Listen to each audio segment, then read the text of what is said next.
So mostly what they do is hold summits? I think that right now the question is, do we all work for central bankers? That's what I want to address to our guest tonight.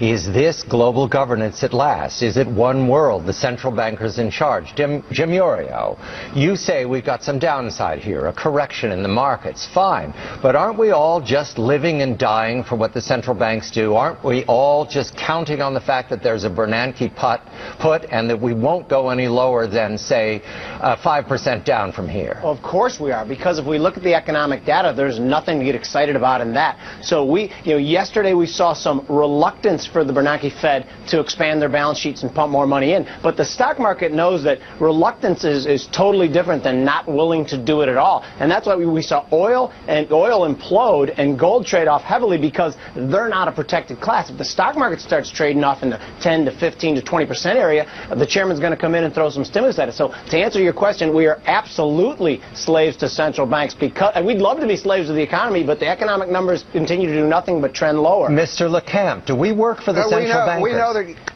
Mr. LeCamp, we do. This is free.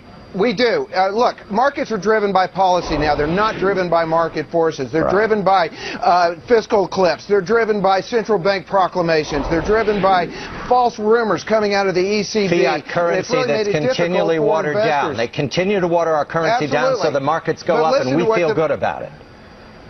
Yeah, and listen to what the Fed did this weekend. I think they really screwed up here. They said that we're going to do this Operation Twist through the end of the year. In other words, they're going to create uncertainty about what happens after Operation Twist, right at the same time that the fiscal cliff kicks in. Do we really want all that uncertainty? Jim, but we have to give the Fed a break here, because the Fed realizes that what they're doing is probably going to have very little economic effect. The only real thing that can help is fiscal and policy changes. So the Fed, all they have is rocks and stones left. They're just going to throw them. They know that they're probably not going to do any good as well. Gentlemen, Jim and Jim. Isn't that why we know that there's going to be QE3? Isn't that why we know there ultimately will be QE3? That's what I'm banking on. I love what you said there, Jim LeCamp, about the idea that ultimately there will be. Jim LeCamp, which Jim? I'm not sure which one said this, but that we're basically beholden to what the central bankers and policymakers do, rather than to the fundamentals in the economy, because we have not been able to generate real growth without doing one of two things. That is debasing the currency or borrowing our way to a false prosperity. Jim Iorio, how do you invest under those circumstances? What's the question there, Ty? How do you invest under those circumstances? We invest because remember that every central bank in the world, not just us, ultimately has to devalue their currency. So you can't keep, you got to put your money in stuff.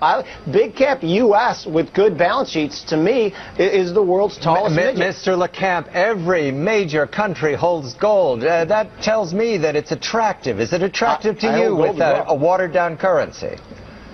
I think it's very attractive, both as a currency and a store of value. I agree with Jim. Ultimately, you're going to want resources, but volatility is going to stay with us. So I think investors need to get used to trimming what they don't like and having their portfolio on rallies and nibbling at what they do like on sell-offs, because these aren't going away. The only good news here is that free markets will fight back. When we see bond riots in Spain and bond riots in Italy, those are free market forces fighting back, and ultimately they'll win because investors ultimately will walk away. I think I heard him say he likes gold. He did say that. Yes, I do. Jim, the two Jims, thank you very much. And John, interesting, I was at a conference this week, and one of the most persuasive investors I talked to there said that he felt that what you have to do right now is buy things that are scarce. He said gold was scarce. Aggregates are scarce.